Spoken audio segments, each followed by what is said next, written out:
नमस्कार, मैं इंदु मिश्र अग्रसर से आप लोगों के समक्ष उपस्थित हूँ लाइव कार्यक्रम सम्मान की दुकान, सम्मान पुरस्कार की राजनीति पर एक परिचर्चा लेकर। पुरस्कार और सम्मान के साथ भेदभाव कोई नई बात नहीं है। अपने चहेतों को पुरस्कृत करने की लंबी फहरिस्त रही है। तो मैं चाहती हूँ कि इस पे एक सारगर्भित परिचर्चा हो और निमिषा जी जुड़ गई हैं अग्रसर से। मैं चाहूँगी कि वो कार्यक्रम को आगे बढ़ाएं और संचालन करेंगे। मैं निमिषा सिंह अग्रसर के पेज पर आप सभी मेहमानों का स्वागत करती हूँ। साथ ही हमारे उन दर्शकों का भी आभार जो धीरे धीरे करके हमारे साथ जुड़ना शुरू करेंगे। जैसा कि हम सभी जानते हैं कि आज हमारी चर्चा का विषय है सम्मान की दुकान। सम्मान की दुकान सुनकर ही एक छवि बनती है और सार्वजनिक एक किसी कार्यक्रम या साहित्यिक कार्यक्रम की छवि बनेगी आपके समक्ष और पुरस्कार लेते हुए और देते हुए लोग दिखाई देंगे। तो बात यहाँ पर आज हमें ये करनी है कि जहां तक हम जानते हैं कि हर सम्मान की अपनी एक प्रतिष्ठा होती है, इस बात को हम कतई नकार नहीं सकते हैं। जहां किसी योग्य व्यक्ति को देने से इसमें इस सम्मान का में श्रीवृद्धि होती है या फिर और भी प्रभावकारी होता है, वैसा ऐसा नहीं होने पर व्यक्ति का तो पता नहीं, लेकिन सम्मान के स्थान में बट्टा जरूर लग जाता है और उस महापुरुष के स्थान में भी जिनके नाम पर इस तरह के कार्यक्रमों का आयोजन होता रहता है। तो फिलहाल कुछ जगहों पर भारत के देश भर में भी और कुछ राज्यों में भी इस तरह के कार्यक्रमों का लोगों ने बहिष्कार किया है कि इस तरह के सार्वजनिक कार्यक्रमों का। खबर में भी ये चीजें आई हैं कि लोग अब आवाज उठा रहे हैं कि नहीं, आप किसी महान साहित्यकार महादेवी वर्मा, निराला, प्रेमचंद जैसे लोगों के नाम का इस्तेमाल करके आप योग्य व्यक्ति को सम्मान नहीं दे रहे हैं। तो एक तरह से कहिए तो सम्मान की दुकान या यूं कहे कि सम्मान का व्यापार शुरू हो चुका है, जिसमें लेन देन भी होता है, जिसमें पैसे का लेन देन भी है। वो आप कभी अगर चाहे तो अपने स्तर पर पता भी कर सकते हैं कि इस तरह के सम्मान में लेन देन, पैसे का लेन देन भी होता है और आपसी लेन देन भी होता है। हम आपको दे, आप हमें दें, इस तरह की चीजें हो रही हैं। तो इसी पर चर्चा करने के लिए आज हमारे बीच कुछ मेहमान हैं जो देश भर से हमारे साथ जुड़े हैं, साउथ से भी हमारे साथ जुड़े हैं, दिल्ली से भी जुड़े हैं लोग, और साथ ही साथ बिहार से भी कुछ चेहरे हैं हमारे बीच। तो आज जो हमारे मेहमान हैं, सबसे पहले मैं परिचय दूंगी। हमारे बीच श्री मुरारी शरण शुक्ल जी हैं, जिनकी पहचान एक प्रखर वक्ता के रूप में है। मूलतः झारखंड के रहने वाले श्री शुक्ल भारत माता परिवार के राष्ट्रीय अध्यक्ष हैं। इसके अतिरिक्त आप हिंदू विश्व के सह संपादक भी हैं। साथ ही आप ज्योतिषाचार्य, वास्तु विशेषज्ञ और आयुर्वेदाचार्य भी हैं।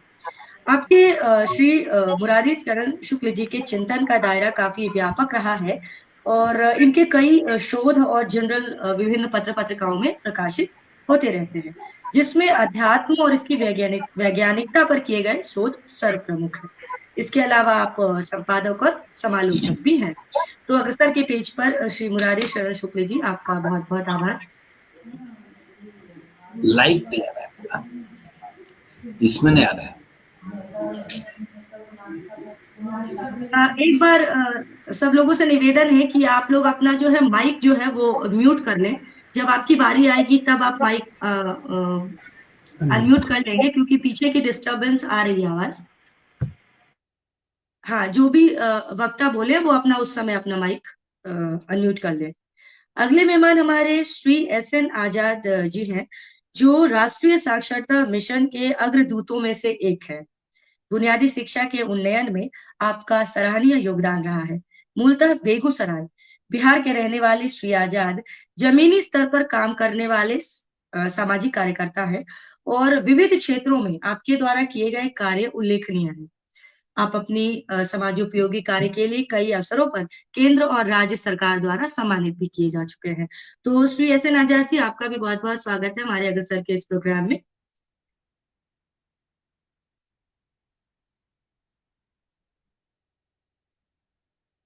हमारे अगले मेहमान है Shri MH Qureshi sir, professor MH Qureshi sir, जो अभी फिलहाल वो दिल्ली से हमारे साथ जुड़ रहे हैं और ये JNU से संबंध रहा है इनका काफी लंबे समय तक।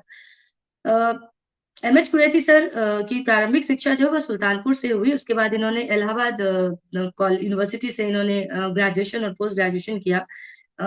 उसके बाद सेंट जॉन्स कॉलेज आगरा में बतौर प्रोफेसर ये कार्यरत रहे।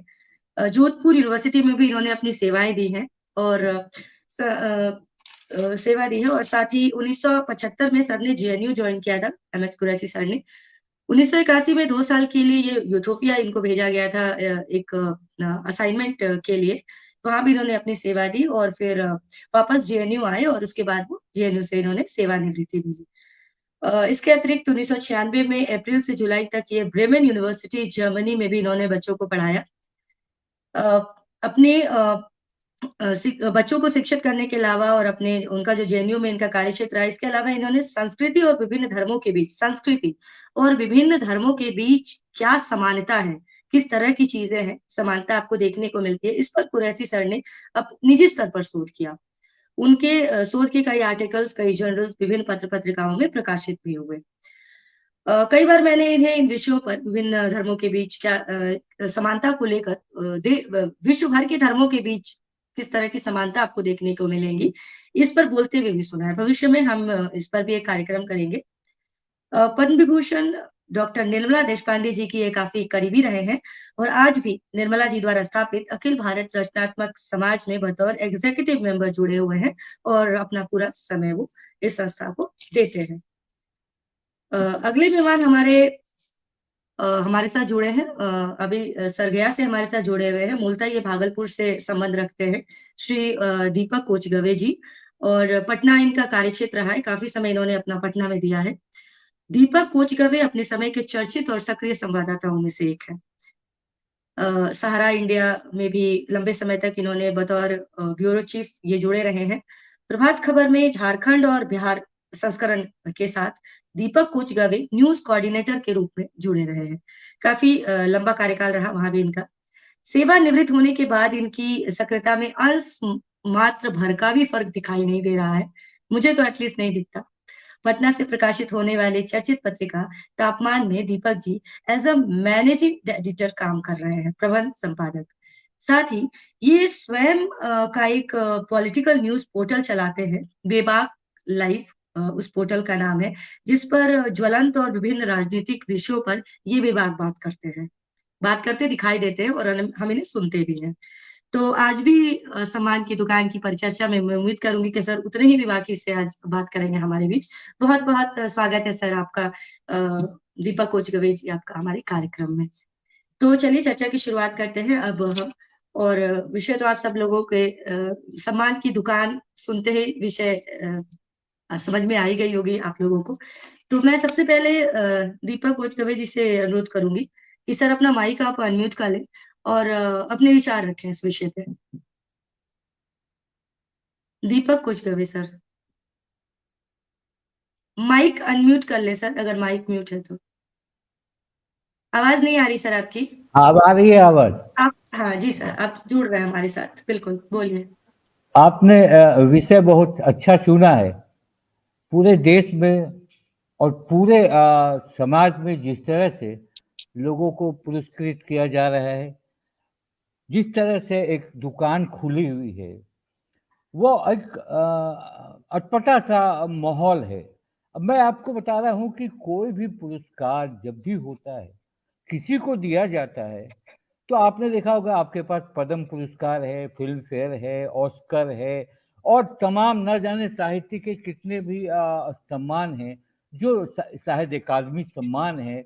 इसकी एक रूपरेखा होती है और उस रूपरेखा से सिर्फ किसी को दे दिया ये नहीं होता है, उसका पूरा रिसर्च होता है कि भाई इसने क्या काम किया है, इसने कुछ काम किया है कि नहीं, तो इसको दिया जाए। आपने देखा अभी हाल में, देर सही दुरुस्त सही जो भी कहे, अब पद्मश्री, पद्म विभूषण, भारत रत्न, न जाने फिल्म फेयर में तो बहुत सारे आरोप प्रत्यारोप हुए हैं। फिल्म फेयर अवार्ड जो मिलता था, इनको मिला उनको नहीं मिला, ये तरह की बातें होती थी। पुरस्कार ये होता है कि उस ऐसे व्यक्ति को दिया जाए और ऐसी संस्था दे जो लगे कि हाँ उस संस्था का कोई रजिस्ट्रेशन हो, उस संस्था का कोई मालिक हो, उस संस्था का कोई ये हो तो ऐसे लोगों को पुरस्कार दिया जाना चाहिए।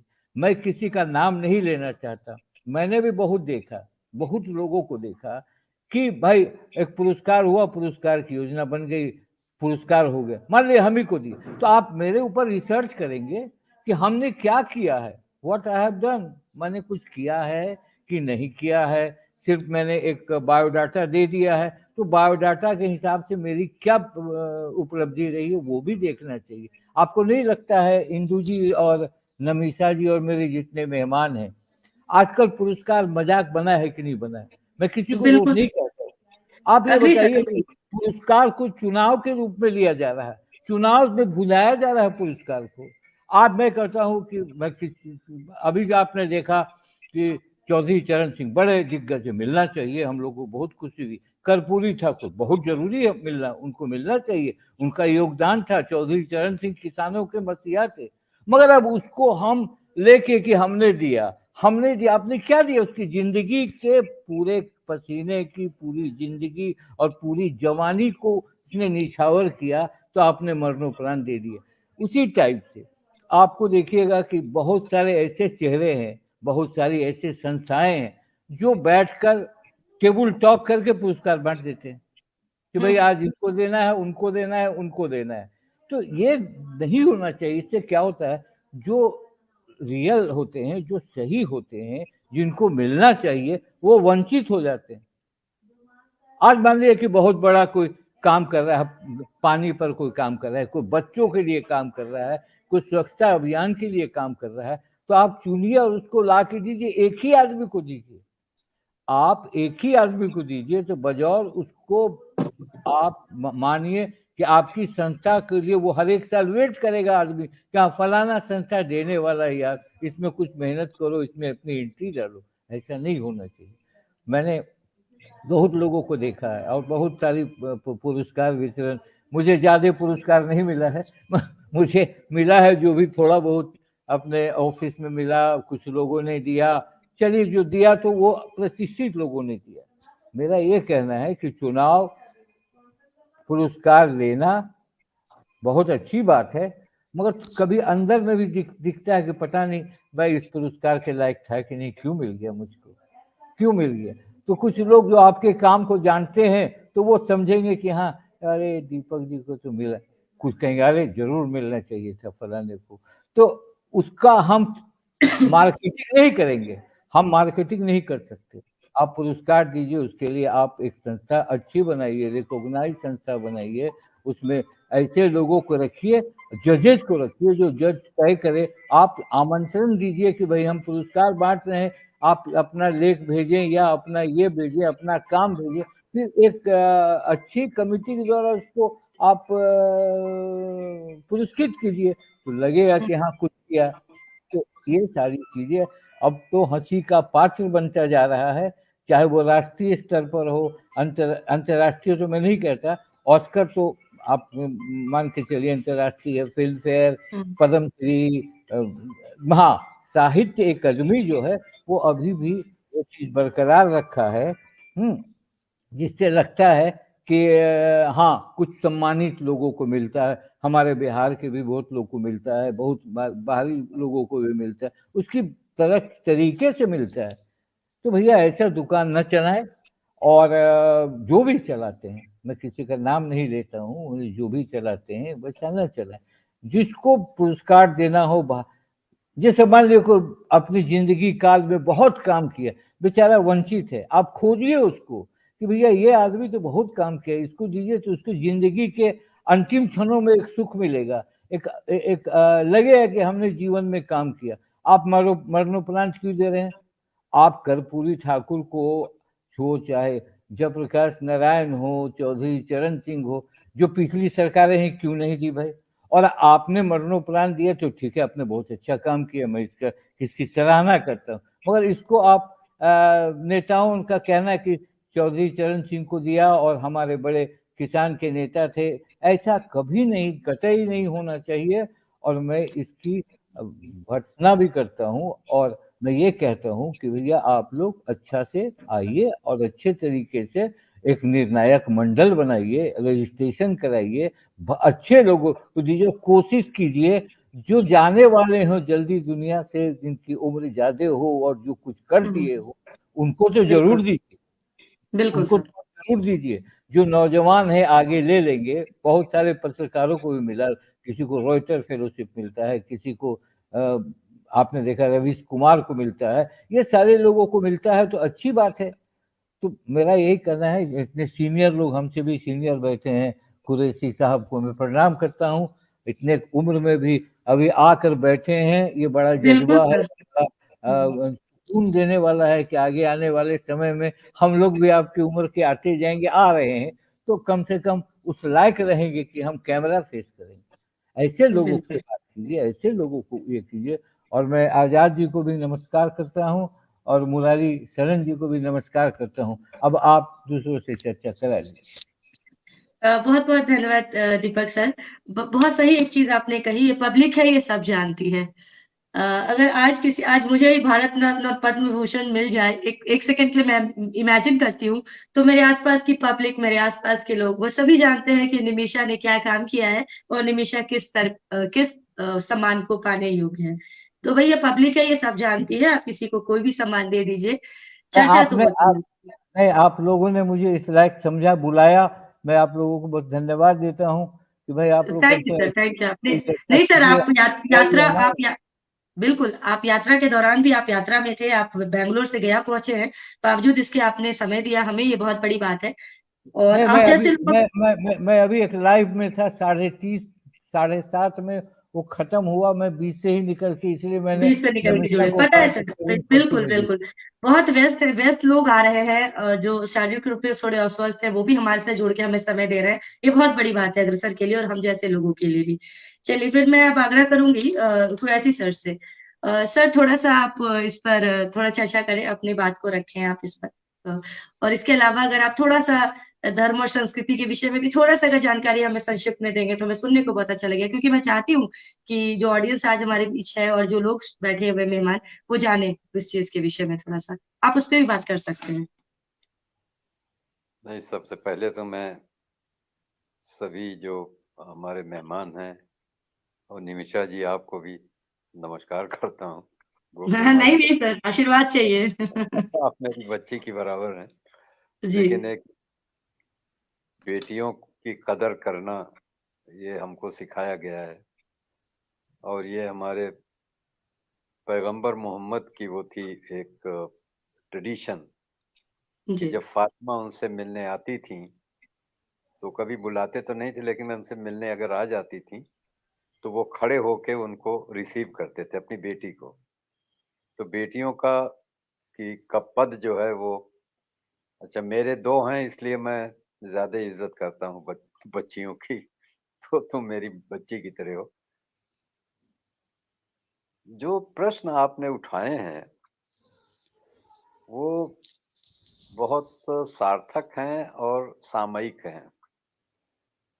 हो क्या रहा है कि मेरे पास भी खत आता है कि आपको ये अवार्ड दिया जा रहा है, और हमारे इस ऑर्गेनाइजेशन ने तय कर लिया है कि आपको ये अवार्ड देंगे, तो आप अपना बायोडेटा और 45,000 रुपए का चेक भेज दीजिए। तो मैंने उनको लिखा कि साहब, मैं इतना काबिल तो नहीं हूं कि मैं अपना कोई भी सम्मान खरीदूं। हमारे इतने विद्यार्थी हैं, वही सम्मान हमारा करते हैं, और हमारे विद्यार्थियों ने ये सोचा कि अब मैं 80 साल से ज्यादा का हो गया हूं, तो इसके बाद की वो मेमोरियल वॉल्यूम निकालें।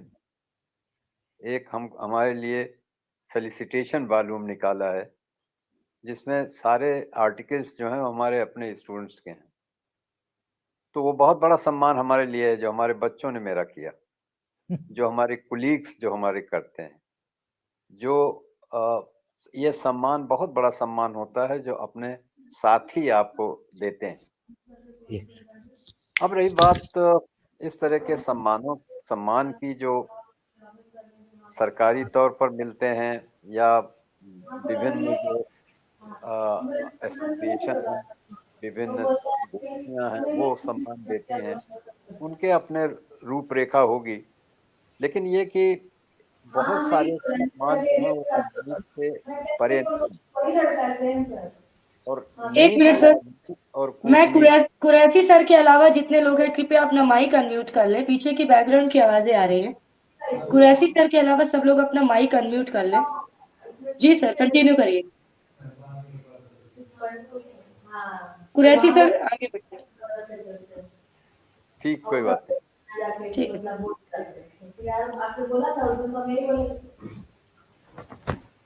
कहीं से है डिस्टर्ब? हाँ सर, हाँ आप बोलिए। नीति, राजनीति और कूटनीति एक चीज नहीं होती है। नीति में झूठ बोलना पाप है और कूटनीति में तो कुछ भी बोलना पाप है, आप बोल नहीं सकते। आपको चुपचाप रहना पड़ता है और फिर हमको सुनाई पड़ता है, दिखाई पड़ता है कि साहब आपकी बॉडी लैंग्वेज क्या है, आप किस तरह से बिहेव कर रहे हैं, वगैरह वगैरह। लेकिन जो सम्मान देते हैं, जो संस्थाएं हैं, जैसा दीपक जी ने कहा कि कहीं न कहीं उसका मूल्यांकन पहले होना चाहिए ना, कि आपने क्या काम किया है। और जो मरणोपरांत भी होता है, वो मरने के बहुत बाद में 15 साल, 20 साल, 25 साल के बाद आपको याद आता है कि हाँ, देना चाहिए था। चलिए, अच्छी बात है। जिन लोगों को दिया गया वो सम्मानित लोग थे, उनका समाज में काफी योगदान रहा है। लेकिन ये सवाल तो उठते हैं, तो कई प्रकार के इस तरह के वो मिलते हैं सम्मान, जिसपे कि सवालिया निशान खड़ा हो जाता है। और किसी भी सम्मान पर अगर सवालिया निशान खड़ा हो जाता है तो फिर उसकी गरिमा जो है कम हो जाती है। बहुत से लोग सम्मान लौटाने की भी एक प्रक्रिया होती है। हमने देखा कि हम सम्मान लौटा रहे हैं जब आप बिल्कुल। प्रोटेस्ट करते हैं, ये एक प्रोटेस्ट का एक तरीका हो गया है।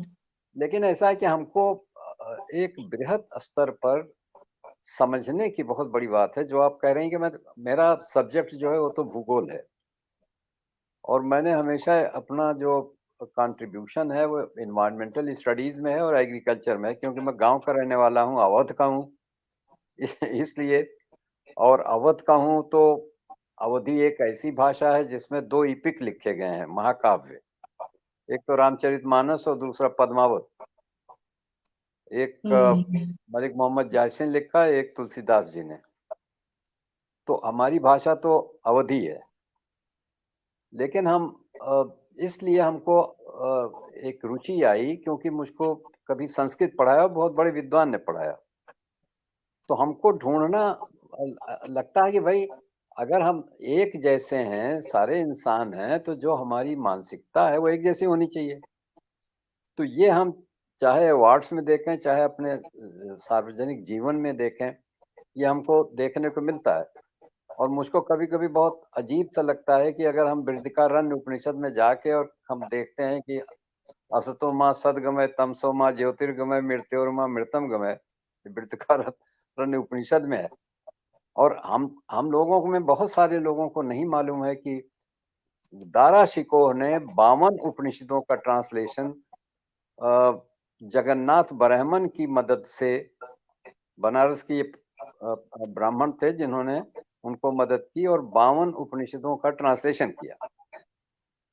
अब उपनिषद में अगर है कि अस्तोमा सदगमय तमसोमा ज्योतिर्गमय मृत्योर्मा मृतम गमय, तो और धर्म ग्रंथों में भी होना चाहिए कि नहीं होना चाहिए? बिल्कुल होगा सर। मैंने खंगाला कुरान को, कुरान में मुझको एग्जैक्टली ट्रांसलेशन मिला उसका, यखरजुहुम मिनज़्ज़ुल्मात इलन नूर। मुझको जुल्मात कहते हैं अंधेरे को, नूर कहते हैं उजाले को। अंधेरे से उजाले की तरफ ले चल। फिर मृत्योर माँ मृतम गमय, उसका हमने जब देखा कि इसका कोई इस तरह का स्टेटमेंट है या इस तरह की आयत है तो मुझको उसमें मिला कि यखरुजुहुम मिनल हय्य इलल मय्यत, पहले जो मैं जिंदा हूँ इससे मुझे मौत की तरफ जब ले जाएगा, जब हम मरेंगे, क्योंकि मरना जो है ये अवश्यंभावी है। और कुरान में भी कह दिया गया है कि कुल्लुन नफ्सिन जायकतल मौत, जितनी चीजें सांस लेती हैं और छोड़ती हैं वो सब एक दिन मौत का मजा चखेंगी। अब ये मौत का मजा तो फिर जितनी चीजें सांस लेती हैं, चाहे वो जानवर हो, चाहे पेड़ हो, चाहे पौधे हो, चाहे बैक्टीरिया हो, सभी को एक दिन मौत का सामना करना पड़ेगा। तो हमको कहा गया है कि यखरुजुहुम मिनल हय्य इलल मय्यत, पहले तो इस हयात से, जिंदगी से मौत की तरफ ले चल, और फिर यखरुजुहुम मिनल मय्यत इलल हय्य, फिर जब मैं मर जाऊं तो उसके बाद एक जो हमेशा के लिए जो जिंदगी होगी, परमानेंट जिंदगी होगी, उसकी ओर ले चल। तो अब बहुत सारी जो इस तरह की कंपैरेटिव चीजें हैं, पाई जाती हैं। अब अगर आप टेस्टामेंट को देखिए, 10 कमांडमेंट्स को देखिए, 10 कमांडमेंट्स में भी एक ही जैसी, I am the only god and you have not to accept any other god, पहले ही कमांडमेंट यही है। तो अब हम ब्रह्म सूत्र को जब देखते हैं कि एको ब्रह्म द्वितीयो नास्ति नास्ति नेहना नास्ति किंचना, तो हर जगह कहीं ना कहीं आप ढूंढते चले जाइए और मिलता चला जाएगा आपको। तो वो तो मेरा इंटरेस्ट है, लेकिन अभी मुझको किसी ने अवार्ड नहीं दिया, ना कोई सम्मान मिला मुझे। सर मुझको वाकई में आप जैसे लोग सम्मान के हकदार हैं, आप जो जैसे लोगों को सम्मान। हमारे जो साथ काम करने वाले लोग जो सम्मान देते हैं वही बहुत है। और जी सर। सवाल उठ रहे हैं, सवाल उठने चाहिए, क्यों, किस समय, किसको, किस लिए, इसमें बहुत सारी चीजें हैं जिसपे खुल के जिनको मिला है वो सब सम्मानित लोग हैं। जिस संस्था ने दिया है उसको ये हक है, ये उनका उनका पावर है, उनकी शक्ति है, उनका एक तरह से कार्य है जो दे दिया, उन्होंने दिया, ठीक है। लेकिन अब उसके पीछे की जो अवधारणा है वो, उस पे तो लोग सवाल उठाते हैं, वो उठाना भी चाहिए, क्योंकि हम अब प्रबुद्ध लोग हैं। जो प्रबुद्ध लोगों को कहीं ना कहीं हमको ये देखना पड़ेगा कि क्या हो रहा है, क्या नहीं हो रहा है। और इसमें कोई, जिनको मिला है उनकी कोई भी आलोचना नहीं है। वो बड़े लोग थे, उन्होंने बहुत अपने जीवन में संघर्ष किया है और काफी समाज में उनका अपना योगदान है। उस योगदान के लिए दिया गया है, ठीक है। समय को हम डिस्कस कर सकते हैं, समय पे हम विचार कर सकते हैं कि भाई इतने सालों में, और फिर 10 साल इस सरकार के भी थे, तो क्या 2024 के फरवरी में ही याद आया कि अब सबको इनको सम्मानित कर देना चाहिए? ये अपना अलग सवाल है, लेकिन एक ही, जिनको मिला है उनको, वो हमारे भी सम्माननीय हैं, और उसमें से किसी के ऊपर हम उंगली उठाने की वो नहीं रख सकते। बिल्कुल सर, ठीक है सर, बहुत बहुत धन्यवाद केवैसी सर। हम चाहेंगे कि हम भविष्य में भी ऐसे कार्यक्रम, धर्म और संस्कृति को लेकर हमारे कुछ कार्यक्रम हो तो उस पर अपना विस्तृत रूप से इस विषय पर चर्चा हो सके। और वाकई में आप जैसे लोग सम्मान के लायक हैं, हकदार हैं। तो इतना नॉलेज और इतना ज्ञान कहाँ हमें सुनने को मिलेगा। Hats off to you sir. बहुत बहुत आभार आपका कार्यक्रम में हमारे साथ जुड़ने के लिए। अब मैं श्री SN आजाद जी से रिक्वेस्ट करूंगी, जो राष्ट्रीय साक्षरता मिशन के से जुड़े हुए हैं, वो थोड़ा इस पर प्रकाश डालें, हमारे चर्चा के विषय पर, सम्मान की दुकान। SN आजाद जी। नमस्कार निमिषा जी। नमस्ते सर। हम तो सबसे पहले अग्रसर परिवार को और खास करके इंदू जी को बहुत बधाई देना चाहते हैं कि उन्होंने अपने प्लेटफॉर्म से एक ऐसे सब्जेक्ट पर चर्चा करने का दुस्साहस किया है जो आज की तारीख में देश में बहुत कम लोग कर पाते। मेरे इस कथन से थोड़ा आपको आश्चर्य भी होगा, लेकिन आज इस प्रजातांत्रिक देश में उचित क्या है, अनुचित क्या है, ऐसे सवालों पर विमर्श दिनों दिन घटते जा रहा है और अपने अपने तरीके से लोग अपनी स्थापनाएं दे रहे हैं। क्या वो परंपरागत है, क्या वो न्याय संगत है, क्या वो सत्य है, इन तमाम पहलुओं पर बहुत गंभीरता से विचार नहीं होता है। आज जो आपका ये विषय है, इतने बड़े भारत का ये जो ये सबसे बड़ा पुरस्कार है, सर्वोच्च नागरिक पुरस्कार, और ऐसे पुरस्कार के बाद पक्ष और विपक्ष में चर्चाएं हो, ये राष्ट्र के हित में नहीं है। क्योंकि अभी से पहले 48 व्यक्तियों को ये पुरस्कार मिल चुका है, 48 पर्सन्स को, और कभी भी चर्चा का विषय ये नहीं बना कि पुरस्कार किसी खास उद्देश्य के लिए, खास लक्ष्य की प्राप्ति के लिए दिया गया है। क्योंकि जब से आजादी के बाद इस पुरस्कार की स्थापना हुई, शायद वो 2 जनवरी 1954 को इस पुरस्कार का शुरुआत किया गया। हमारे देश के जो प्रथम राष्ट्रपति राजेंद्र प्रसाद थे, उन्होंने इसको शुरू किया। उद्देश्य क्या था? शिक्षा के क्षेत्र में, कला के क्षेत्र में, साहित्य के क्षेत्र में, विज्ञान के क्षेत्र में जो सर्वोच्च योगदान अपने राष्ट्र के लिए करेंगे, उनको भारत रत्न से सम्मानित किया जाएगा। इसमें यह भी तय था कि कोई व्यक्ति विशेष किसी व्यक्ति विशेष के लिए नामित नहीं कर सकता है। उसके लिए मंत्रिमंडल की एक कमेटी होती थी जो इस साल किस व्यक्ति को ये मिलेगा उसके बारे में विभिन्न स्तरों पर चर्चा करती थी। तदुपरांत प्रधानमंत्री के नेतृत्व में राष्ट्रपति महोदय के महामहिम राष्ट्रपति महोदय के पास सिफारिश जाती थी और तब इसकी घोषणा की जाती थी। इस प्रक्रिया में बहुत सारे समय की भी, अवधि की भी आवश्यकता होती थी। हमारे यहाँ बहुत कहावत है, चट मंगनी पट ब्याह, खूब चर्चा है।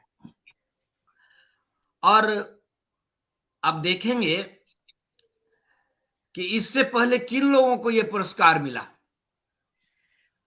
तो भारत के जो पहले गवर्नर थे राजगोपालाचारी, आप सब जानते हैं उनको, सबसे पहला पुरस्कार तो उन्हें मिला।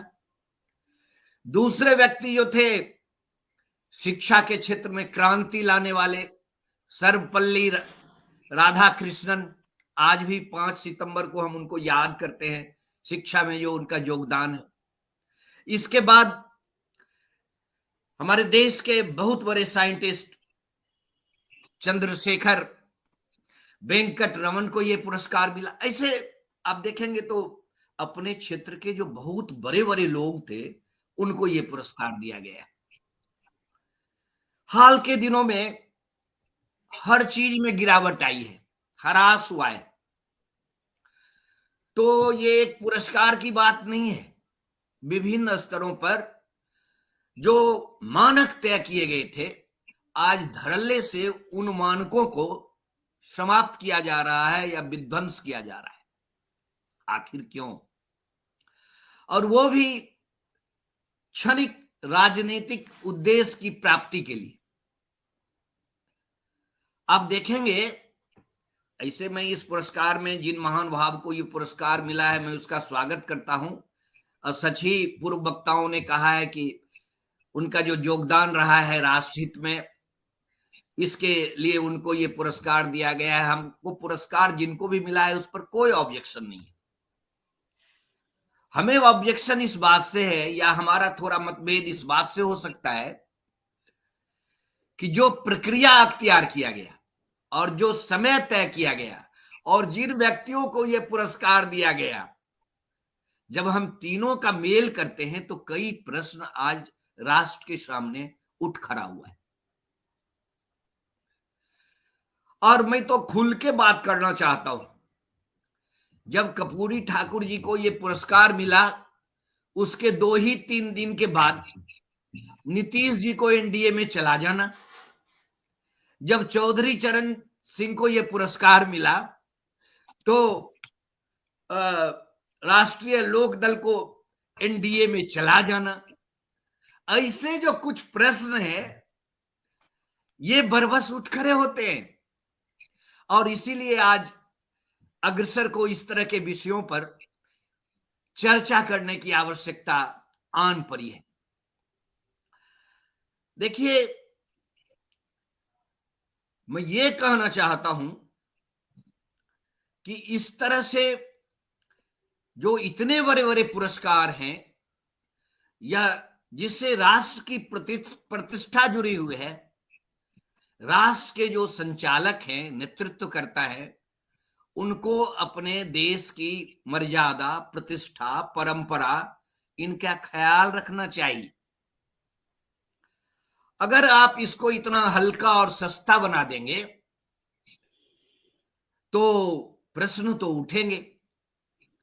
लेकिन इसके साथ ही साथ मैं ये भी कहना चाहता हूं, बहुत सारे ऐसे कार्य आज की तारीख में वर्तमान में हमारे यहां हो रहा है जिस पर सुप्रीम कोर्ट को भी कहना पड़ता है कि ये जनतंत्र की हत्या है, ये कृत्य जो है वो असंवैधानिक है। अब सोचिए आप, कौन बोल रहा है?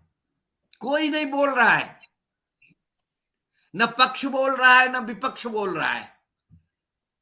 लेकिन मेरे जैसा जो आदमी है जिसको ना तो पक्ष से मतलब है न तो विपक्ष से मतलब है, वो मानसिक रूप से बेचैन है, परेशान है कि क्या आजादी के आंदोलन में हमारे पूर्वजों ने, हमारे पुरखों ने इन्हीं दिनों के लिए और ऐसे कृत्यों के लिए अपनी कुर्बानी दी थी, अपना बलिदान दिया था। और इसलिए जब तक ऐसी परिस्थिति में अगर राष्ट्र के उन्नत विचार या राष्ट्रभक्त लोग इकट्ठे नहीं होंगे, खुल के बोलेंगे नहीं, तो मनमानी और बढ़ती जाएगी। कहीं ना कहीं इस पर विराम लगाने की आवश्यकता है और तभी प्रजातंत्र की रक्षा की जा सकती है। भारतीय संविधान जिसके निर्माण के लिए कितनी प्रक्रियाएं, कितने विद्वान लोगों ने कहां का पूरे संपूर्ण विश्व के जो संविधान थे उसको खंगाल मारा, और उससे जो अच्छी चीजें थी वो अपने भारत के संविधान में समाहित किया। आज उस पर भी प्रश्न चिन्ह खड़ा हो गया है।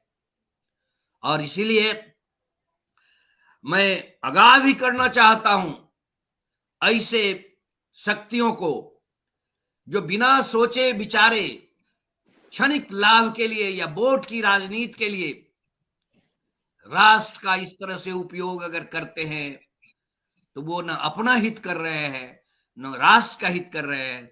सत्ता आती है, सत्ता जाती है, लेकिन जिसके समय में जो चीजें घटित होती हैं, इतिहास उसका साक्षी हो जाता है, गवाह हो जाता है, और तब आने वाली जो पीढ़ी है वो जवाब लेगी, जरूर लेगी, हमें पूरा भरोसा है। और इसीलिए न ज्यादा बोल करके, बोलना तो बहुत कुछ था, लेकिन न ज्यादा बोल करके हमारे पूर्व वक्ताओं ने कई सवाल उठाए हैं और हम आशावादी विचार के लोग हैं। और हमको लगता है कि काले बादल जो हैं वो आज न कल छटेंगे, राष्ट्र पुनः संगठित होगा और अपने मर्यादा के लिए, अपने मान के लिए और अपने पुरखों की कुर्बानी को एक बार हिफाजत के लिए आगे बढ़ेगा। बहुत बहुत धन्यवाद।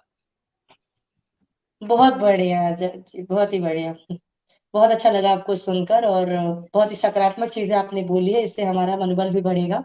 क्योंकि जहां तक मानसिक चीजें आपने बताई, बिल्कुल हम मानसिक दबाव में हैं, हम जैसे लोग जिन्हें शांति से अपने देश में रहना है और अच्छी चीजें हमें आसपास दिखाई देनी चाहिए, हम निश्चित रूप से मानसिक दबाव में हैं पिछले काफी एक लंबे समय से।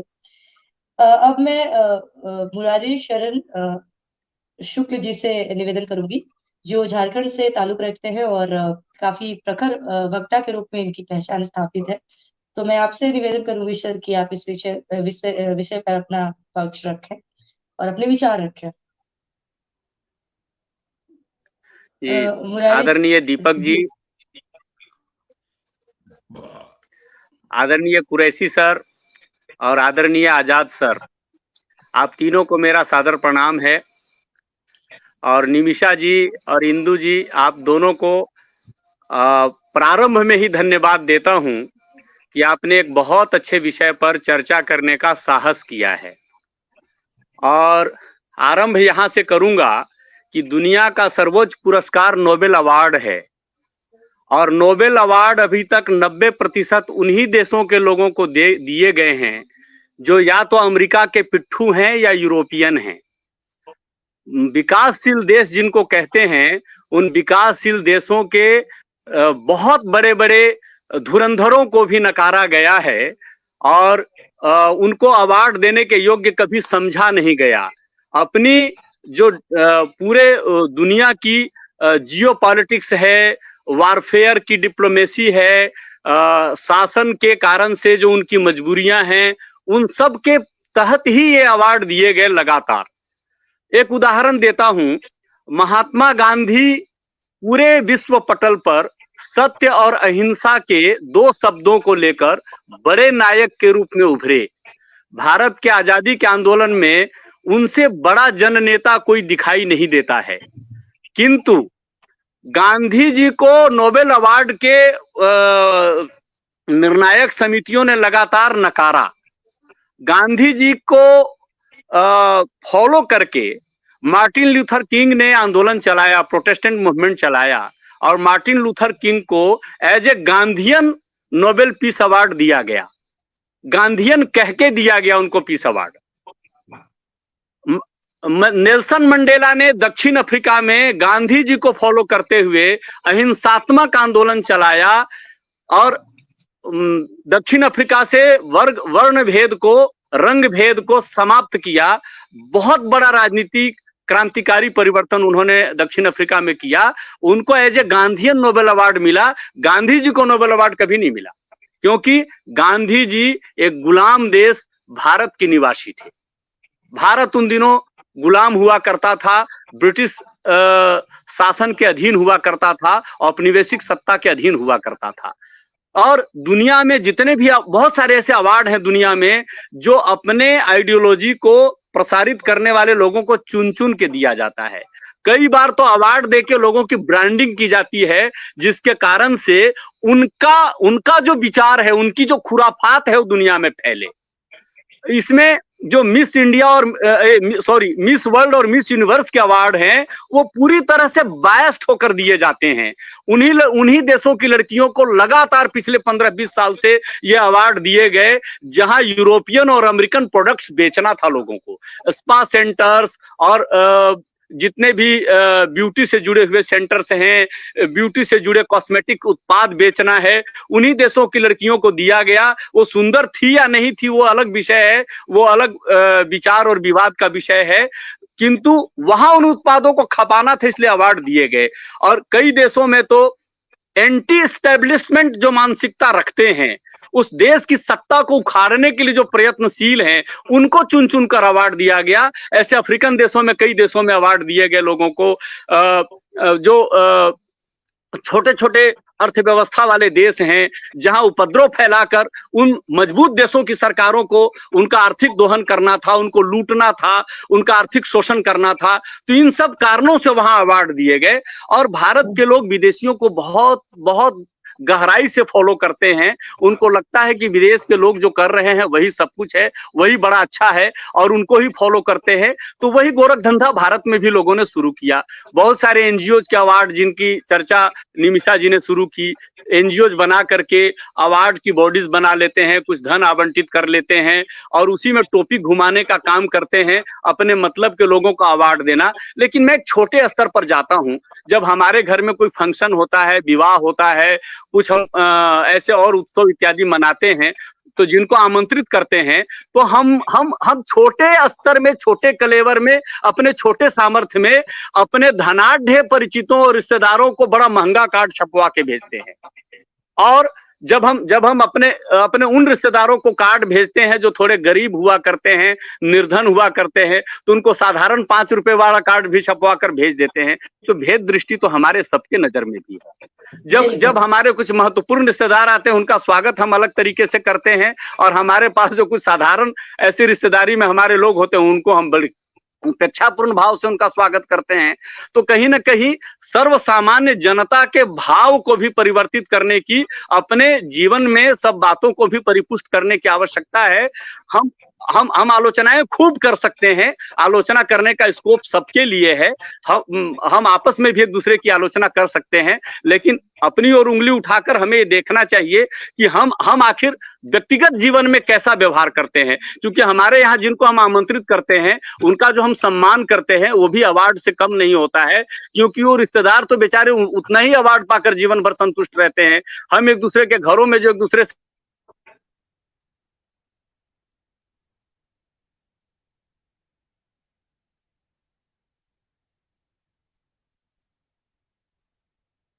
इंटरनेट इश्यू लग रहा है, आ रहा है शुक्ल जी के साथ।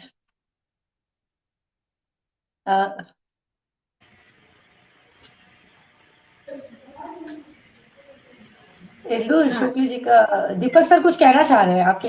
हाँ, बिल्कुल। मैं कह के विराम दूंगा क्योंकि 8:30 बजे और प्रोग्राम है। मैं बता रहा हूँ, अभी मुरारी जी ने दिल छू देने वाली बात, और अच्छा उनको पूरा करने, थोड़ा एक सेकंड सर। हाँ। मुरारी जी 1 मिनट का टाइम देंगे। अभी दीपक सर कुछ कह रहे हैं, उसके बाद आप कंटिन्यू करेंगे। दीपक सर, कह रहा हूँ कि मुरारी शुक्ला जी ने दिल छूने वाली बात कही है, और बहुत ही तरीके से उन्होंने कहा कि इन अवार्डों को कैसे बांटा जाता है, चाहे वो नोबेल हो, चाहे वो ब्यूटी हो, मिस इंडिया, मिस वर्ल्ड। मैं ये कहता हूँ कि पुरस्कार देने का, सम्मान देने का, जैसे हम किसी को, कोई छोटा आया उसको जाते वक्त 100 रुपए दिए, लो, ये भी सम्मान हुआ। तो सम्मान हम तरीके से दें, एक ट्रस्ट बना दे, ट्रस्ट में जो भी हमारा इंटरेस्ट आए उससे हम हर साल उसको सम्मानित करें। उन संस्थाओं को जो कहना चाहते हैं उनको सम्मानित करें। बहुत लोग अपने पिता के नाम, माता के नाम ट्रस्ट बना के हर साल सम्मानित करते। जहां तक एक उदाहरण मैं दूंगा, जैसे अभी आप लोगों ने कहा नोबेल प्राइज, हमारे यहाँ पद्म श्री, भारत रत्न, बहुत सारी बातें हुई। अभी मैं जहां हूं, माउंटेन मैन, जिन्होंने एक हथौड़ी और एक थैली से अपनी प्रेमिका के लिए पूरा रास्ता खोल दिया। बिल्कुल, मांझी, दशरथ मांझी। और वो आज से नहीं खोला, वो 70 की दशक से उसकी पत्नी को जख्म लग गया, और वो शाहजहां से भी ज्यादा मैंने उसे महत्वपूर्ण समझा। मैंने लिखा है उसके बारे में, और उसको जब पद्मश्री गया तो लौटा दिया गया, पद्मश्री तक नहीं दिया गया। और चाहे 10 साल से ये सरकार है, ये सरकार उस जात के लोगों से वोट ले रही है, मगर माउंटेन मैन दशरथ मांझी के मोहब्बत को उसने नकार दिया। तो ये सिर्फ पुरस्कार देने का क्या मतलब? अगर मैं एक छोटी संस्था का भी हूं तो मैं दशरथ मांझी के परिवार को बुला दूं कि भैया आप लीजिए छोटा सा सम्मान उनके लिए। ये बंद हो गया। तो पुरस्कारों की कोई सीमा नहीं है। मैं अभी जहां हूं वहां से करीब 30 किलोमीटर गहरौल एक जगह है, वहां जाके देखिए उसकी मोहब्बत की कहानी, कैसे उसने अकेले पहाड़ तोड़ दिया। उसको आपने कुछ नहीं दिया आज तक, सिर्फ मुख्यमंत्री नीतीश कुमार ने अपने कुर्सी पर बिठा दिया। आपने मोहब्बत के, आप बहुत बड़े चिराग हैं, आप मेरे कुर्सी पर कुछ पलकों के लिए बैठ जाएं। और हालांकि उन्होंने पद्मश्री के लिए रिकमेंड किया, उस समय गवर्नमेंट ने नहीं दिया, और ये गवर्नमेंट 10 साल से है, उसके बारे में कुछ नहीं किया। तो ये है पुरस्कार वितरण का, ये है पुरस्कार। और मैं ये भी कहता हूँ कि जिनको भी पुरस्कार देना हो कायदे से दें, ट्रस्ट बनाए, उसका एक रजिस्ट्रेशन हो, एक बड़े लोगों को आप दें, जो मेरा ये कहना है कि जो बहुत काम कर चुके हैं और एक ऐसे फैग एंड में अब जा रहे हैं, उनको जरूर दो।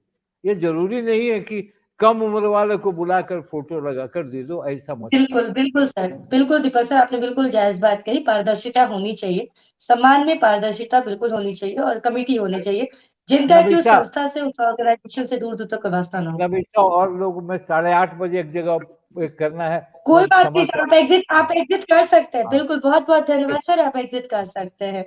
बिल्कुल सर, बहुत बहुत धन्यवाद। थैंक यू शुक्ला जी, आजाद जी, और आप दोनों को शुभकामनाएं और प्यार और आशीर्वाद। बहुत आशीर्वाद चाहिए सर, आशीर्वाद बहुत बहुत। शिव मुरारी जी, शरण शुक्ल जी, आप कंटिन्यू कर सकते हैं। तो मैं ये कह रहा था कि हम अपने व्यक्तिगत जीवन में भी कई बार अपने निकट के लोगों की प्राय हो जी सर। जी हाँ, मैं मेरी आवाज जा रही है क्या सर? आपकी आवाज आ रही है। 2 मिनट या 3 मिनट, हाँ जी सर, 2-3 मिनट का समय है, आप कंटिन्यू कर सकते हैं। आप लोग मुझे सुन पा रहे हैं सर? आपकी आवाज आ रही है जी। तो मैं ये कह रहा था कि हम लोग व्यक्तिगत जीवन में भी कई बार अपने निकट के लोगों का असम्मान प्रायः करते रहते हैं, और ये भेद दृष्टि से हमें बचना चाहिए। आरंभ यहीं से होता है, क्योंकि हमारे आपके बीच के ही लोग कहीं ना कहीं अवार्ड्स की जूरी में भी कभी न कभी जाते हैं, और यदि हमारी भेद दृष्टि बनी हुई रहती है तो हम जैसे आज यहाँ छोटे स्तर पर भेदभाव करते रहते हैं, वही भेदभाव हम आगे भी निरंतर जारी रखते हैं। तो मनुष्य के व्यवहार का शोधन उसके परिवार से, घर से, यही प्राथमिक पाठशाला है, यहीं से होना चाहिए। और मुझे लगता है कि सारे जितने भी प्रकार के पुरस्कार है, उनकी जो जूरी है, उनका जो एक बोर्ड होता है जो पुरस्कार का निर्णय करता है, उनमें बड़े पारदर्शी प्रकार के व्यवहार वाले लोगों का चयन करना चाहिए, सूझबूझ वाले लोगों का चयन करना चाहिए। और अभी दीपक जी ने बड़ा अच्छा विषय उठाया कि दशरथ मांझी निश्चित रूप से पुरस्कारों के हकदार थे, और अपनी पत्नी की याद में, उनके प्रेम में पहाड़ को काट कर रास्ता बनाना, लोग कहते हैं कि पहाड़ को काटना बड़ा कठिन होता है, पहाड़ को लांघना बड़ा कठिन होता है। उस व्यक्ति ने उतने लंबे चौड़े पहाड़ को काट कर बढ़िया सड़क बना दिया। ये तो काम सरकारों का था करना, लेकिन इतना बड़ा काम वो उस व्यक्ति ने अकेले लंबे समय तक जीवन का एक बड़ा हिस्सा डेडिकेट करके कर दिया, तो उसको पुरस्कार देना चाहिए। और ऐसे केवल एक ही दशरथ मांझी नहीं है, भारत में ऐसे बहुत सारे लोग हैं जिनके जीवन की उपलब्धियां बहुत बड़ी है और विलक्षण काम किया है जीवन में, उनको चुन चुन कर ढूंढ कर देना चाहिए। देश के ऐसे लोगों को पुरस्कृत करने से देश का स्वाभिमान जागृत होता है, आने वाले पीढ़ी के लोगों को प्रेरणा भी मिलती है कि अच्छा काम करने वालों की सुध-बुध सरकार लेती है। हमारे समाज में बैठे हुए मूर्धन्य लोग भी ऐसे लोगों की सुध लिया करते हैं, उनको सम्मानित किया करते हैं। ऐसे सम्मानों से किसी का जीवन नहीं चल जाता है, उससे जीवन में बहुत आमूलचूल परिवर्तन भी नहीं हो जाता है, किंतु उससे पुरस्कृत व्यक्ति को जो फायदा हो ना हो एक अलग विषय है, समाज को बहुत लाभ होता है। समाज में बहुत लोग ऐसे पुरस्कृत लोगों से प्रेरणा लेते हैं, यदि वो व्यक्ति बहुत उच्च स्तर का, शीर्ष स्तर का चयनित होता है, पुरस्कृत होता है। क्योंकि बिल्कुल, बहुत सही बात कही आपने शरण शुक्ल जी। और मैं शायद नेटवर्क का डिस्टर्ब हो रहा है और समय की भी अब काफी अभाव है हमारे पास, तो मैं तो यही कहना चाहूंगी कि बिल्कुल सही बात है। प्रोत्साहन, पुरस्कार या सम्मान लोगों को प्रोत्साहित करने के लिए दिया जाता है। आरंभ यहीं से हुआ था, ताकि वो व्यक्ति भी प्रोत्साहित हो और भी ज्यादा जज्बा लेके वो काम करे भविष्य में, और साथ ही साथ उनके आसपास समाज में रहने वाले और भी व्यक्तियों को उनसे प्रेरणा मिले। शुरुआत शायद पुरस्कार की या सम्मान की इसी अवधारणा को लेकर रही होगी, लेकिन आज के समय अगर मैं देखूं तो जो क्षेत्रीय स्तर के सम्मान दिए जाते हैं, कस्बा, शहर और प्रोग्राम आयोजन के माध्यम से, मंचों के माध्यम से एक बैनर तले अगर प्रोग्राम किया जाता है, तो वहां पर मुझे इस चीज का सख्त अभाव दिखाई देता है। वहां पर प्रोत्साहित करने के लिए पुरस्कार नहीं दिया जा रहा है, वहां लोगों को पूजित करने के लिए, लोगों को प्रतिष्ठित करने के लिए और उन्हें स्थापित करने के लिए दिया जा रहा है। तो ये एक बहुत गंभीर चर्चा का विषय है। और दिक्कत क्या है, मुझे जो दिक्कत समझ में आ रही है वो मैं 1 या 2 मिनट में बताऊंगी। समस्या बिल्कुल मानसिक रूप से है। हम जैसे लोगों के अंदर कि क्यों ये काम धड़ल्ले से किया जा रहा है। हो क्या रहा है कि किसी भी एक जगह विशेष पर एक सार्वजनिक कार्यक्रम का आयोजन करके आप अगर किसी अयोग्य नहीं कहूंगी, लेकिन वो उस चीज के लायक नहीं है वो व्यक्ति, और आप उसको एक पद देकर, एक पद के रूप में कि वो व्यक्ति एक प्रतिष्ठित समाज सेवी है मान लीजिए, हालांकि वो एक व्यवसायी हो सकता है, वो व्यक्ति एक व्यवसायी हो सकता है, किंतु वो एक समाज सेवी नहीं हो सकता। तो आप अगर एक बैनर के तले एक प्रोग्राम करते हैं और वहां पे आप कहते हैं कि नहीं, प्रसिद्ध व्यवसायी अमुक अमुक व्यक्ति के सम्मान में हम एक सम्मान समारोह का आयोजन कर रहे हैं, और होता क्या है कि लोगों के दिमाग में ये जाता है, क्योंकि वो काफी पहले के लोग रहे होते हैं, तो लोग समझ जाते हैं कि ठीक है वो एक समाज सेवी रहे होंगे अपने समय में, हालांकि वो समाज सेवी नहीं रहे थे। ठीक है, भ्रामकता फैलाई जाती है, और मीडिया का भी एक इसमें बहुत बड़ा रोल होता है, जो मैंने नोटिस किया इस चीज को लेकर।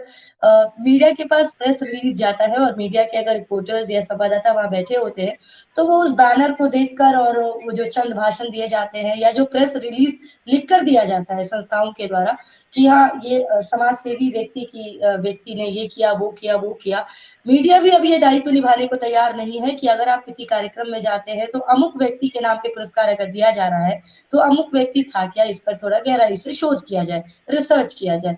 मीडिया हाउसेस वो जो प्रेस रिलीज भेजी जाती है समाज सेवी अमुक व्यक्ति के नाम से, वो उसको एज इट इज प्रकाशित कर देता है, और वो जब मीडिया संस्थान जब इस चीज को प्रकाशित करते हैं तो पूरी तरह से वो व्यक्ति समाज सेवी के रूप में समाज में स्थापित हो जाता है, हालांकि वो समाज सेवी एक अपने समय में नहीं रहा होता है। तो इस तरह का एक प्रचलन में ये चीजें हैं, और ये बहुत नई पीढ़ी के लिए बहुत खतरनाक है ये चीजें, क्योंकि आने वाली भावी पीढ़ी इन्हीं रिपोर्ट्स को और इन्हीं आलेखों को पढ़कर उस व्यक्ति के विषय में जानेगी, तो वो स्थापित हो जाते हैं, वो व्यक्ति स्थापित हो जाता है। तो इस तरह से एक धंधा कहिए, एक व्यवसाय कहिए कि चलाया जा रहा है, लोगों को स्थापित किया जा रहा है समाज में और अपने क्षेत्रों में विशेष करके।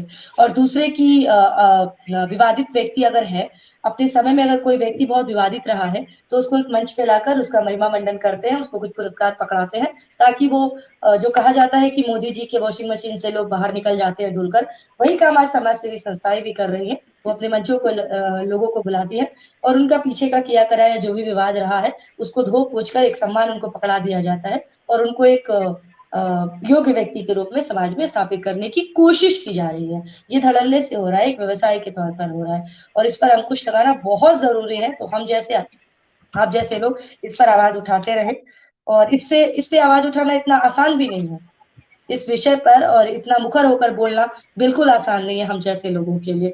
यकीनन हमें थोड़े कुछ समस्याओं का सामना करना भी पड़ सकता है इस तरह के कार्यक्रमों के आयोजन के बाद। तो इंदु मैं आपको ट्रांसफर करूंगी। एक कहावत है कि बड़े मियाँ तो बड़े मियाँ, छोटे मियाँ भी सुभान अल्लाह। तो इसी पे हम लोग चलते हैं। अब पहले तो विदेशों में इस तरह का उसमें पक्षपातपूर्ण वातावरण रखा गया, फिर अपने देश में भी इस तरह की बातें आई। अब छोटे स्तरों पर भी ये बातें हमें देखने को मिलती है कि केवल अपने राजनीतिक निहितार्थ के लिए लोग इस तरह का काम करते हैं कि आज मैं आपको सम्मानित कर रहा हूँ, कल आप मुझे सम्मानित करें। बिल्कुल जेल नहीं चल रहा है, तो खुलेआम जेल नहीं चल रहा है। चल पड़ा है। आप 10 लोगों को विशिष्ट अतिथि बना लें, कल आप उस विशिष्ट अतिथि के दौर में जाके शामिल हो जाएंगे। तो ये जो मानसिकता है ना, ये लोगों को पहले आप ये सोचिए ना कि पहले जब किन्हीं को सम्मानित किया जाता था तो जब वो घर आते थे तो कितने लोग उनको सम्मान उस चीज के लिए फिर सम्मानित किया जाता था, है ना। और लोगों के जुबान पे वो चर्चाएं होती थी कि इनको तो ये सम्मान मिला है। और मुझे याद है कि कभी किसी को कोई सम्मान, जैसे मेरे पिताजी को एक सम्मान मिला तो फिर मुंगेर ने कई उस सम्मान समारोह को आयोजित किया था, वो चीज याद आता है। अब यहाँ पे हमारे बीच आजाद भाई सब बैठे हुए हैं, इनको राष्ट्रपति पुरस्कार तक मिला हुआ है, लेकिन आप देखिए कि ये उतने लायक हैं, इनको मिला तो भी ये इस चीज का प्रचार प्रसार नहीं करते हैं। आपने देखा होगा कि उन्होंने मुझे लिख के भी नहीं दिया कि मुझे ये बिल्कुल। पुरस्कार मिला है। परिचय में भी जानकारी मैंने इस बात का जिक्र नहीं किया है, हाँ। मैंने परिचय में भी इस बात का जिक्र नहीं किया है, मुझे पता नहीं, मुझे जानकारी नहीं इस आप विषय ये में। देखिए ना, अभी क्या हो रहा है कि गले में तख्ती लटका कर और सब जगह प्रचार करें, मुझे ये सम्मान मिल रहा है, मुझे ये सम्मान मिल रहा है। तो आपने सम्मान को क्या बाजारवाद का रूप दे दिया है। लगता है कि वो जो दुकानों में मिलता रहता है सामान, सब वही सब हम खरीद रहे हैं। तो आपने बिल्कुल उसका विद्रूप रूप दे दिया है सम्मान का। तो पर इंदु, मैं एक कह भी नहीं सकते हैं कि मुझे ये सम्मान मिला है, कह भी नहीं सकते हैं। बिल्कुल। और लेकिन एक चीज है इंदु, सामान खरीदने वाले लोग मौजूद हैं तभी सामान बिक भी रहा है ना। थोड़ी मानसिकता तो लोगों में खरीदने की भी है, बिल्कुल। सामान लेने वालों की भी। वही तो मैं कह रही हूँ कि मैं नहीं कह सकती हूँ कि मुझे ये सम्मान मिला है, क्योंकि मुझे लगता है कि उस सम्मान की गरिमा खत्म हो रही है। बिल्कुल, सम्मान की अगर गरिमा खत्म व्यापार हो रहा है तो खरीदने वाले भी है ना, खरीदने वाले भी तो है, तभी तो व्यापार इतने केवल ये अपना व्यक्तिगत नफा नुकसान के लिए सम्मान समारोह आयोजित किया जाता है। आप मुझे दें, कल मैं आपको दूंगा, परसों, मतलब इस तरह से केवल नफा नुकसान के लिए, और कुछ नहीं है सम्मान समारोह में। और ये बड़े स्तरों पर तो होता ही है, अब छोटे स्तरों पर भी इस तरह का होने लग गया है। अब तो हर कोई आदमी खड़ा है एक सम्मान समारोह। लेकिन बिल्कुल कोई दिक्कत नहीं, आप सम्मान समारोह करिए, आप सब कुछ करिए, कोई दिक्कत नहीं। लेकिन किसी महापुरुष के या किसी वरिष्ठ साहित्यकार के, चाहे वो महादेवी वर्मा हो, निराला जी हो, मुंशी प्रेमचंद हो, आपको किसने हक दिया है इनके नाम का इस्तेमाल करके उस पुरस्कार को वितरण करने का? सवाल ये उठता है। आप पुरस्कार दीजिए, कोई दिक्कत नहीं, आप अपनी संस्था के नाम पर दर्जनों पुरस्कार बांटिए। अब आप ये सोचिए ना कि अगर निराला सम्मान देना हो तो किसी साहूकार को हम दे दें निराला सम्मान, तो मिल रहा है ना, मिल रहा है लोगों को। तभी तो मैं कह रही हूँ ना कि किसने हक दिया है इन्हें, इन प्रतिष्ठित महानुभावों के, महापुरुषों के नाम को इस्तेमाल करके सम्मान बांटने का। आज हमारे मंच पे इतने सारगर्भित ढंग से बातों को रखा गया और बहुत मजा आ रहा था। चूंकि समय इजाजत नहीं दे रहा है, इसलिए मैं इस चर्चा को यहीं विराम देती हूँ। और कुरैशी साहब का बहुत बहुत आभार कि वो अग्रसर के मंच पर आए और उन्होंने अपना समय दिया। मैं पुनः आपको कुरैशी सर फिर मंच पे बुलाऊंगी, और मैं बस ईश्वर से कामना करो कि सर बिल्कुल स्वस्थ रहे, सर स्वस्थ रहे, पूर्ण से आप स्वस्थ रहे और काफी लंबे समय तक हमसे जुड़े रहे। और आजाद भाई साहब से भी मैं आग्रह करती हूँ कि वो अपनी छोटी बहन को इसी तरह से आशीर्वाद देते रहे, अग्रसर पर अपना समय देते रहे। मुझे भी सबका आशीर्वाद चाहिए भाई, हम दोनों को चाहिए, नहीं तो काम नहीं कर पाएंगे। बहुत जरूरी है, हम बहुत मेहनत कर रहे हैं सर अग्रसर के पेज पर। इन्हीं सब शब्दों को मैं विराम देती हूँ और ठीक है, बहुत बहुत धन्यवाद इंदु। कार्यक्रम आजाद साहब से मुलाकात हुई, यही क्या कम है मेरे लिए। ये नहीं, अरे आपको सुन के तो मैं आज